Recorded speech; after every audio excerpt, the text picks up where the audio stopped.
Hi friends, welcome to Just Home Samyal. இன்றைக்கி நம்ம பார்க்க போகிற ரெசிபி சோயா சங்க்ஸ் பிரியாணி. இதை மீல் மேக்கர்னு சொல்லுவோம். இது வந்து ரொம்ப ஹை இன் ப்ரோட்டீன். இதில் பிரியாணி செய்கிறது எப்படின்னு பார்க்கலாம். ஃபஸ்ட்டு ஒரு இதில் பேனில் கொஞ்சம் தண்ணி சுட வச்சுக்கோங்க. நல்லா சூடான உடனே இந்த மீல் மேக்கர் அந்த சோயா சங்க்ஸை போட்டுடுங்க. போட்டுட்டு ஒரு கொதி வந்த உடனே ஆஃப் பண்ணிடலாம். அவ்வளோதான், ஒரு கொதி வந்துடுச்சு. இப்போ நம்ம ஸ்டவ் ஆஃப் பண்ணிடலாம். ஆஃப் பண்ணி இதை க்ளோஸ் பண்ணி தனியாக வச்சுடுங்க. அதுக்கப்புறம் ஒரு பிரியாணி பேனில் நெய்யும் ஆயிலும் சேம் அளவில் எடுத்திருக்கேன். நான் இங்கே 2 டேபிள் ஸ்பூன் நெய் எடுத்திருக்கேன், அதே மாதிரி 2 டேபிள் ஸ்பூன் ஆயில் எடுத்திருக்கேன். ரெண்டையும் மிக்ஸ் பண்ணிக்கோங்க. அது மெல்ட் ஆன உடனே ஃபஸ்ட்டு கொஞ்சோண்டு சோம்பு போட்டு தாளிச்சிக்கலாம். ஓகே, ஃபஸ்ட்டு சோம்பு போட்டுடுங்க. அதுக்கு கூட பட்டை, லவங்கம், பிரியாணி இலை அது எல்லாத்தையும் போட்டு அது கொஞ்சம் லைட்டாக ஃப்ரை ஆன உடனே தேவையான ஆனியனை போட்டுடுங்க. ஸோ நான் வந்து இன்றைக்கி ஒரு 1.5 கப்பு ரைஸ் எடுத்திருக்கேன். அதுக்கு ஒரு நல்ல ஒரு மீடியம் சைஸ் ஆனியன், ஒரு 2 ஆனியன் எடுத்திருக்கேன். ஆனியன் கொஞ்சம் ஃப்ரை ஆன உடனே இஞ்சி பூண்டு ஒரு டேபிள் ஸ்பூன் போதும். இது குயிக்காக பண்ணுற ஒரு பிரியாணி தான், ஸோ ஈஸியாக பண்ணிடலாம். வெங்காயம் வதங்கிடுச்சு, இஞ்சி பூண்டு போட்டாச்சு.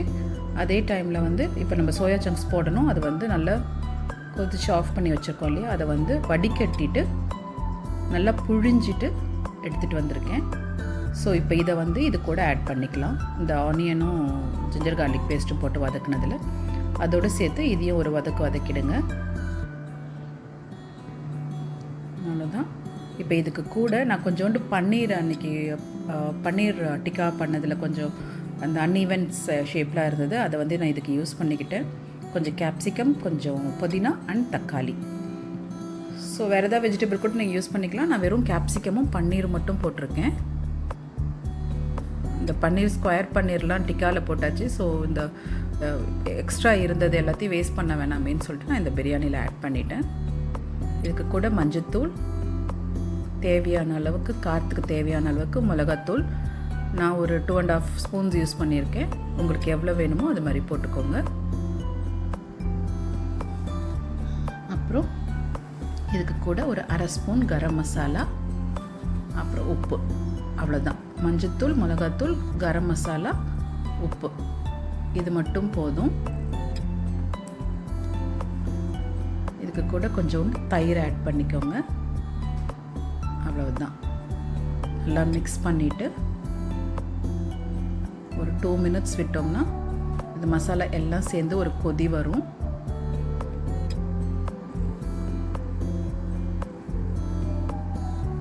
ஒரு 2 நிமிஷம் பாருங்கள். ஓகே, ஆஃப்டர் 2 மினிட்ஸ் இது மாதிரி நல்லா மசாலா எல்லாம் சேர்ந்துருக்கு. இதுக்கு வந்து இந்த கப்பில் வந்து 1.5 கப்பு அரிசி எடுத்துருக்கேன். ஸோ அதுக்கு நான் 2.25 கப்பு தண்ணி ஊற்றுறேன்.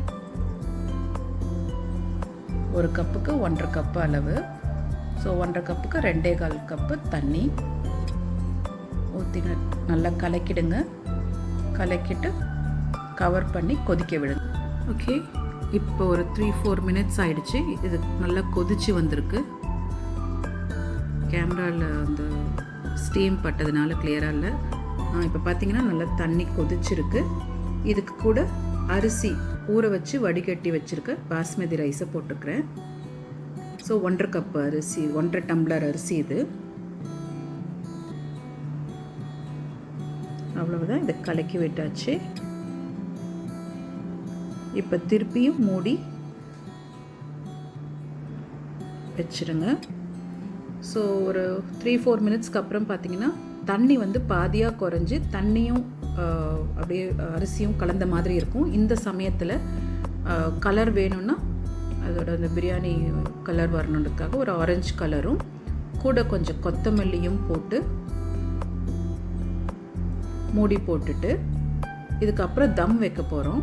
இந்த தண்ணியும் அரிசியும் ஒரு ஹாஃப் இருக்கும்போது எடுத்து பக்கத்தில் ஒரு தோசைக்கல் நல்லா சூடு பண்ணி வச்சுருக்கேன். ஒரு 5 நிமிஷம் சூடு பண்ணியிருக்கேன். அதுக்கு மேலே வச்சுட்டு சிம்மில் வச்சிடணும். அதுக்கு மேலே இந்த தவாவை எடுத்து வச்சுருங்க. பிரியாணி பாத்திரத்தை வச்சுட்டு ஃபுல் சிம்மில் வச்சிடுறேன். 15 மினிட்ஸ் இப்படியே இருந்துச்சுன்னா சாதம் நல்லா பொலன்னு ரெடி ஆகிடும். 15 நிமிஷத்துக்கு அப்புறம் பாருங்கள், ரைஸ் வந்து நல்லா வெந்திருக்கு, தனித்தனியாக இருக்குது. அவ்வளவுதான், நம்ம meal maker soya chunks biryani ready. கூட வந்து கொஞ்சோண்டு லைம் புழிஞ்சிட்டு ஸ்டவ் ஆஃப் பண்ணிட வேண்டியதுதான். அவ்வளவுதான். ஸோ உங்களுக்கு இந்த ரெசிபி பிடிச்சிருந்ததுன்னா please like, share and subscribe to just home சமையல். தேங்க்யூ.